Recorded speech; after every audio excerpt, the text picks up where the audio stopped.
The iPad Pro is absolutely one of my favorite devices of all time. I cannot overstate how much of my daily life is done on this device. From running the YouTube channel to my own personal calendar, I use this thing. I use this computer for 90% of the things I do. And honestly, that's new. I mean, I've always loved the iPad, and I used to use mine for a lot of writing tasks and content consumption, but that was really it. I mean, there was only so much I could actually use the iPad for. But enter the Magic Keyboard, an admittedly very expensive addition, but a very functional accessory that has absolutely changed everything about how I use the iPad Pro. Today, I'll be throwing objectivity out the window, not with the keyboard, explaining why if you own a compatible iPad Pro, you should absolutely buy one. So, why is that? Let's find out. See, it's solid. I could slam it down. What's up, everyone? I'm the Everyday Dad, and if I can figure it out, you can figure it out. I'm so excited about this video. So bottom line, right now, this keyboard is amazing. And while yes, it is expensive, it's 100% worth buying if you have an iPad Pro. The typing experience is great. The USB-C port basically replaces the need for a dongle for me, and the trackpad literally changes the iPad game. Whew. Whew.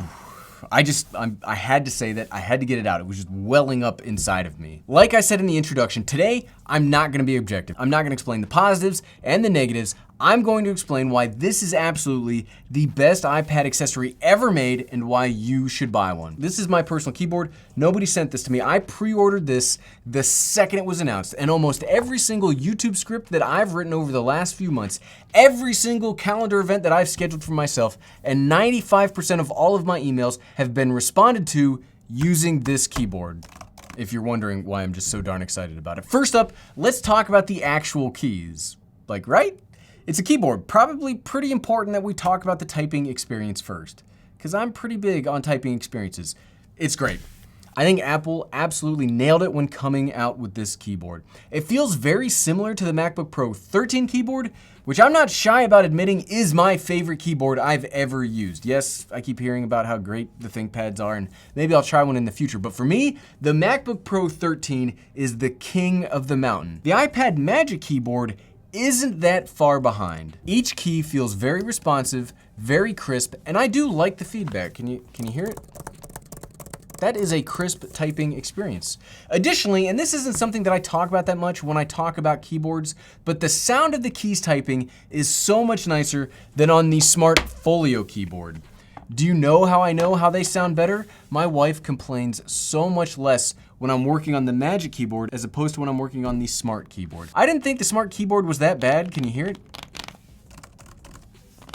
I didn't think it was that bad, but it absolutely drives her up the wall. So because I like, happy wife, happy life, this sounds better. There is plenty of travel on each of the keys, with each press having just enough give to make getting into a flow of typing very easy. And the keyboard itself, like the physical layout, is properly spaced out. And that last point is pretty important. If you've been watching any of my content, you know I use a lot of computers now, and something that makes me nervous as computers get smaller is I'm nervous about having a keyboard or a computer that's too small. Because for me, I have pretty regular sized hands, but if a keyboard is so small that it's cramped, I don't want my hands to cramp up after only a little bit of typing. I do a lot of typing, I need my hand to be comfortable. Now, I personally use an 11-inch iPad, so I can't speak to the 12.9-inch version, but this one is perfect for me. It's perfect for me. I don't have to reach too far to get to even the T and the Y keys.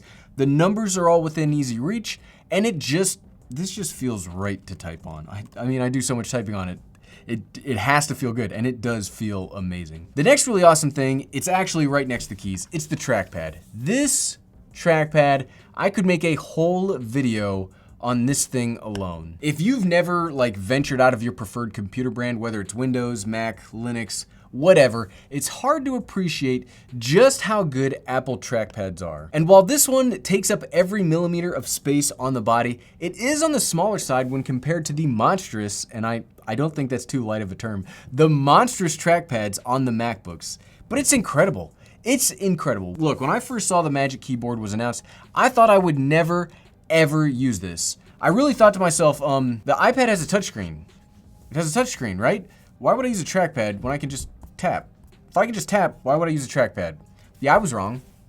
I was wrong. I'm not ashamed to admit it. I'm a person. I'm fallible. As much as I like to think that I'm right all of the time, I'm not. And this is a good example of that because I almost never use the touchscreen on my iPad now. The only time I use the touchscreen is when I'm watching YouTube videos or if like I'm doing more of that consumption type tasks or when, you know, it's not like attached to the keyboard. If it's not attached to the Magic Keyboard, I'm not actually using the trackpad on the Magic Keyboard. That makes sense, right? This is how I interact with everything from now on. It's very precise in movements. The click is very satisfying and it's an actual click unlike the MacBooks. And as much as I like the new mouse support for the iPad, I do really like it, but I just don't use it that much anymore because of how well and easy this is to use. It's within reach of each of your thumbs while in a casual typing posture. You can move across the entire length of the screen if you need to without having to like do the hand dance. This is the hand dance. The coolest part of this trackpad for me is it maintains the powerful gestures. Let's say you paired a Magic Mouse with your iPad. It's basically like having that where I rarely actually touch the screen anymore to like do things to like going to home. 3-finger swipe up brings you back to the home screen. The one hand clapping motion, that brings up all the active apps. I mean, just, it's that easy to replace needing a touchscreen on a touchscreen device. That's wild, like, you don't even need the touchscreen on a touchscreen device. Plus, and this isn't solely the realm of the Magic Keyboard, it's part of the whole new mouse functionality in totality, but the new iPad cursor is awesome. You've heard me, if you've watched any of my videos, you've heard me say this plenty of times. It's like an auto-aim cheat code, but for maneuvering around your system. It's hard to explain if you haven't used it, but it pre-selects apps when hovering over them, and it kind of locks on before you click on it. And that, I get it that sounds irritating. It's almost like the iPad is taking control away from you, but I promise you, once you get used to it, it's so much more efficient. And it's just, I find it to be much easier to use than a regular cursor. And I know, believe me, I know that sounds crazy. All of us, me, you, all of us have roughly been using the same kind of mouse cursor across all of computer systems since like 1982. But trust me, this is awesome. Plus, it's also really neat that it changes color depending on the background, so it's really hard to lose it. I don't want to admit to you how often I lose my regular cursor and I have to do the, where is the cursor? Old man being old. The next reason to buy the Magic Keyboard is the additional USB-C built right into the body itself.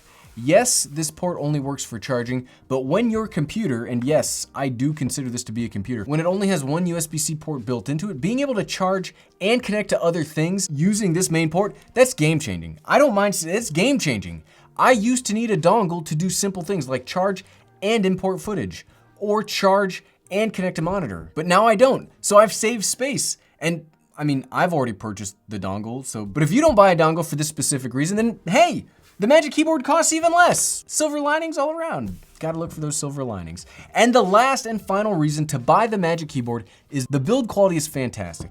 Obviously, we've already touched a lot about the physical layout of the keyboard throughout this whole video, but no joke, this thing is built really well. I was kind of concerned at first that now that the keys have gaps in them, much like a MacBook, because the Smart Folio keyboard does not. I mean, you can't get anything underneath them and it's really easy to clean as there just wasn't a way to get it dirty by getting anything caught underneath the keys. And while nothing has changed insofar as the keys go, I mean, they haven't magically covered themselves over the last couple of months, I find that I haven't had a single problem with junk getting under them. And if you're asking yourself, Gary, where's your qualifications to make that statement? Look, I'm a person that eats a lot of graham crackers and I constantly have crumbs all around me. If you couldn't see like beyond this little space here, like in my office in there, there's some crumbs around there. So if somebody was gonna break one of these, it would probably be me.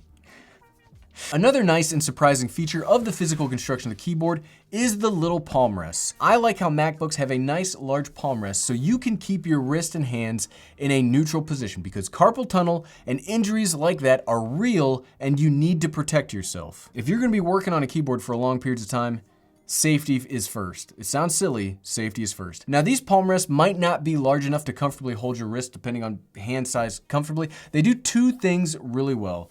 First, the keyboard is really thin. So if your hands are off the palm rest, it's not that big of a deal because you don't have to like stretch or angle yourself to make up for this little bit of a gap. Do you see that? It's not that thick at all.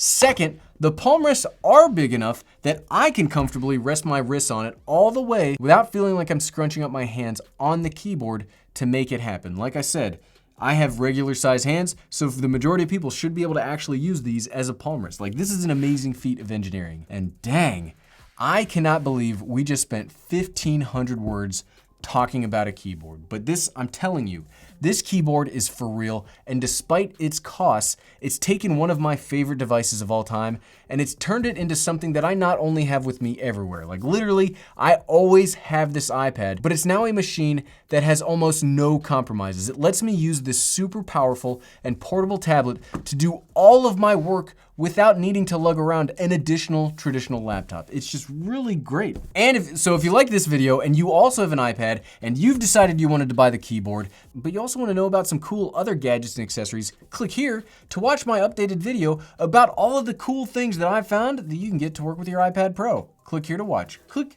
click, click, click, click, click, click. Thanks for watching.